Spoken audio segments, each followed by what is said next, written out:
আসসালামু আলাইকুম ওয়া রাহমাতুল্লাহি ওয়া বারাকাতুহু। যে যেখান থেকে আমার এই ভিডিওটা দেখতেছেন তাকে অনেক অনেক ধন্যবাদ আমার ভিডিওটা দেখার সিদ্ধান্ত নেওয়ার জন্য। প্রথমত বলতে চাই, যারা এখনও আমার এই ভিডিওটি দেখার আগে আমার পেজটি ফলো করেননি তারা অবশ্যই ফলো দিয়ে রাখবেন এবং ভিডিওটি ভালো লেগে থাকলে অবশ্যই একটা শেয়ার দেবেন, লাইক কমেন্ট করতে ভুলবেন না। আমি আজকে দেখাচ্ছি এটা জ্যাকেটের আরেকটি ক্রিটিক্যাল ডিজাইন, যেটাকে জ্যাকেট ডায়মন্ড কলার বলা হয়ে থাকে। অনেকে হয়তো ভাবতে পারে যে এটা জ্যাকেটের মধ্যে ট্রান্সফার ডিজাইন বলে থাকে, কিন্তু আসলে এটা ট্রান্সফার ডিজাইন হলেও এটা অরিজিনালি ডায়মন্ড কলার বলা হয়ে থাকে। কারণ ট্রান্সফারের আমরা 2 কসেস করে নিট করি, এখানে 3 কসেসে নিট করা হয়ে গেছে, যার কারণে অরিজিনালি এটা ডায়মন্ড কলার বলা হয়ে থাকে।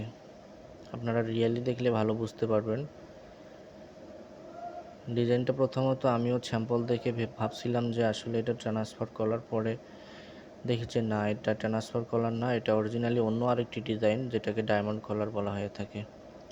তো আমার এই চ্যানেলটিতে অথবা আমার এই পেজটিতে আপনারা এরকম আরও নতুন নতুন ডিজাইন দেখতে আমার পেজটিকে অবশ্যই ফলো দিয়ে রাখবেন এবং ভালো লাগলে অবশ্যই একটা শেয়ার দিবেন, কমেন্ট করবেন এবং অন্যদের দেখার সুযোগ করিয়ে দেবেন।